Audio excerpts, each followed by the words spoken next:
ব্রেকফাস্টই হোক বা রাতের ডিনার, রুটি বা পরোটার সাথে কি তৈরি করব সেটা ভেবেই আমরা ব্যাকুল হয়ে উঠি। এছাড়া এই গরমে আমাদের রান্নাঘরে বেশিক্ষণ থাকতেও কিন্তু একদমই ভালো লাগে না। তাই তোমাদের কথা ভেবে আজকে চলে এসেছি দারুণ স্বাদের একটা রেসিপি নিয়ে, খুবই কম সময় ঝটপট তৈরি করে নেওয়া যায়। তাহলে বন্ধুরা চলো রেসিপিটা এবার শুরু করি। নমস্কার বন্ধুরা, বানিস ফুড প্যাশন চ্যানেলে আবার একটা নতুন পর্বে তোমাদের সবাইকে স্বাগত জানাচ্ছি।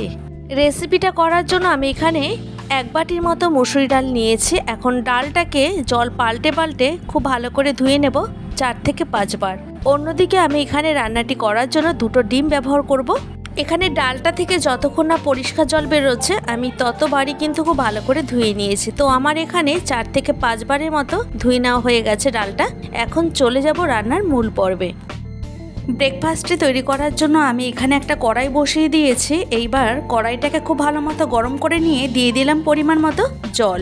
এরপর এর মধ্যে দিয়ে দিলাম ধুয়ে রাখা মসুরির ডাল, লঙ্কা দিয়ে দিচ্ছি। লঙ্কাটাকে মাঝখান থেকে ফাটিয়ে দিয়ে এখন সেদ্ধ হওয়ার জন্য 6 থেকে 7 মিনিটের জন্য ওয়েট করব। এখানে ডালটাকে সেদ্ধ করার জন্য আমি একটা লিড চাপা দিয়েছিলাম। এবার লিডটাকে সরিয়ে নিয়ে দেখে নিচ্ছি। তো এখানে ডালটা কিন্তু অনেকটাই সেদ্ধ হয়ে গেছে। হাত দিয়ে একটু চেক করে নিলাম। ডালটাকে এমনভাবে সেদ্ধ করব যাতে পুরো গলে না যায়, সেই দিকে লক্ষ্য রাখতে হবে। এখানে একটা হ্যান্ড হুইস্কের সাহায্যে 4 থেকে 5 বার ঠিক এইভাবে ঘুরিয়ে ঘুরিয়ে নিচ্ছি। এতে কিন্তু ডালটা প্রপারলি ঘেটে যাবে, এর থেকে বেশি ঘাটার দরকার নেই। ডালের ভেতর যে জলটা ছিল সমস্তটাই কিন্তু টেনে গেছে। এখন আমি এর মধ্যে দিয়ে দিচ্ছি পরিমাণ মতো জল। রেসিপিটা কিন্তু খুব পাতলা হবে না, একটু ঘন হবে। এতে কি হবে, রুটি বা পরোটার সাথে খেতে কিন্তু খুব ভালো লাগবে। গ্যাসের ফ্লেমটাকে এখন হাইতে দিয়ে ডালটাকে ভালো করে রান্না করে নেব। আর এইভাবে একটু ভালো করে নেড়ে চেড়ে নিচ্ছি। দিচ্ছি এর মধ্যে পরিমাণ মতো নুন আর হলুদ গুঁড়ো দিয়ে দিলাম। এখন নুন আর হলুদ দিয়ে ডালটাকে খুব ভালো করে নাড়াচাড়া করে নিয়ে রান্না করে নেব। তবে গ্যাসের ফ্লেমটাকে এখন একদম হাইতে দিয়ে রেখেছে। এদিকে দেখো ডালটা ফুটে উঠেছে আর ঘনও হয়ে গেছে। এখন আমি ডালটাকে একটা বড় বোলের মধ্যে রেখে দেব।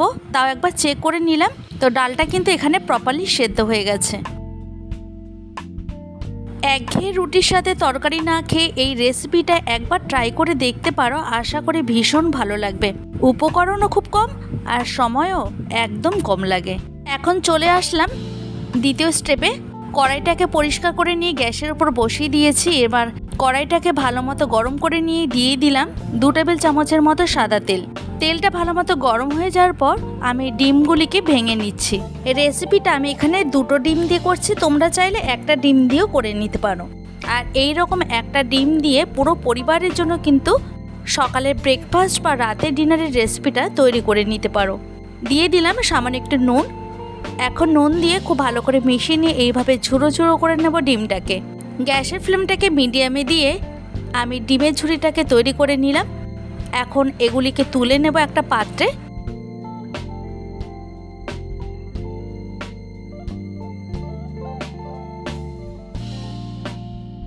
এখন ওই কড়াইটাকেই গ্যাসের উপর বসিয়ে দিয়েছি। এবার ওর মধ্যে দিয়ে দিলাম আরও বেশ খানিকটা পরিমাণে তেল। তেলটা গরম হয়ে যাওয়ার পর দিয়ে দিলাম ফোড়নে 1/2 টিস্পুন গোটা জিরে। জিরেটাকে এখানে খুব লাল করে ভাজার দরকার নেই, তাহলে কিন্তু একদম পুড়ে যাবে। তাই হালকা ভাজা হওয়ার পর আমি এর মধ্যে দিয়ে দিচ্ছি একটা পেঁয়াজ কুচি। এখানে আমি গ্যাসের ফ্লেমটাকে একদম লোতে রেখে মশলাটাকে খুব ভালো করে কষিয়ে নেব। এরপর এর মধ্যে একে একে বাকি যে মশলা সেইগুলি দিয়ে দেব।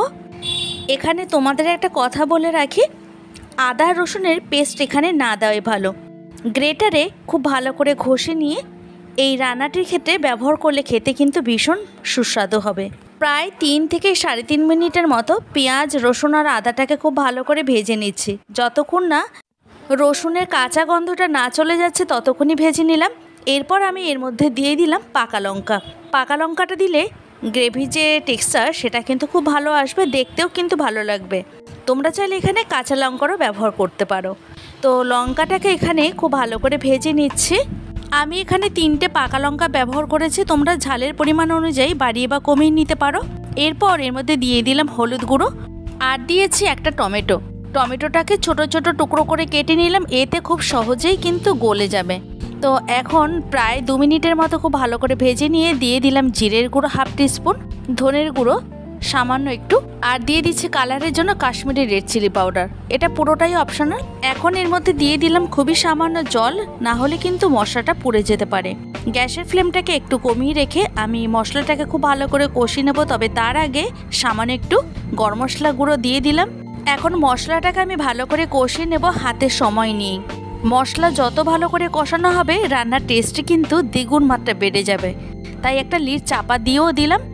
দেখো এখানে গ্রেভিটা পুরোটাই টেনে গেছে, আর খুব ভালো করে নাড়াচাড়া করে নিয়ে সমস্ত মশলাটা কষিয়ে নিয়েছি। এরপর আমি এর মধ্যে দিয়ে দিচ্ছি ডিমের ঝুড়িটা। এখন ডিমের ঝুড়িটাকে এইভাবে ভালো করে কষিয়ে নেব। এতে কি হবে, ডিমের মধ্যে সমস্ত মশলা ঠিক মতো ঢুকে যাবে। এখন আমি এর মধ্যে দিয়ে দিলাম সেদ্ধ করে রাখা ডালটা। এখন ডালটা দিয়ে খুব ভালো করে নাড়াচাড়া করে নিয়ে মিশিয়ে নেব। এই রকম যদি একটা রেসিপি হয়, খুবই স্বাস্থ্যকর এবং আমাদের কম সময়ের মধ্যে খুবই সুস্বাদু একটা রেসিপি। মাত্র যদি হাতে 10 মিনিট থাকে, তোমরা কিন্তু এই রেসিপিটা খুব ঝটপট বানিয়ে নিতে পারবে। এটা তোমরা লুচি, পরোটা, রুটি, নান সব কিছুর সাথে সার্ভ করতে পারবে। গ্যাসের ফ্লেমটাকে এখন একদম হাইতে দিয়ে গ্রেভিটাকে খুব ভালো করে টানিয়ে নেব। এরপরে একদম শেষে ব্যবহার করছি ধনেপাতা কুচি। তোমরা এই রান্নাটির ক্ষেত্রে অবশ্যই ধনেপাতা দেওয়ার চেষ্টা করবে, যেহেতু গরম মশলাটা খুবই সামান্য দিয়েছি। ধনেপাতাটা দেওয়ার কারণে খেতে কিন্তু অসম্ভব মজাদার লাগবে। তৈরি করে নিলাম খুবই অল্প সময় স্বাস্থ্যকর এবং একটা সুস্বাদু রেসিপি। অলমোস্ট আমার এখানে রেসিপিটা তৈরি হয়ে গেছে। এবার গ্যাসের ফ্লেমটাকে অফ করে দিয়ে একটা সার্ভিং বলে সার্ভ করে নেব। যদি তোমাদের এই ধরনের রেসিপি ভালো লেগে থাকে তাহলে অবশ্যই কমেন্টে জানাতে পারো। ভালো লাগলে ভিডিওটি শেয়ার এবং লাইক করার অনুরোধ রইল। আবারও দেখা হবে নেক্সট কোনো ভিডিওতে। তোমরা সবাই ভালো থেকো, সুস্থ থেকো এবং সবাইকে ভালো রেখো। আর এইভাবে আমার পাশে থাকার জন্য তোমাদেরকে অসংখ্য ধন্যবাদ। আজকে ভিডিওটি আমি এখানেই শেষ করলাম।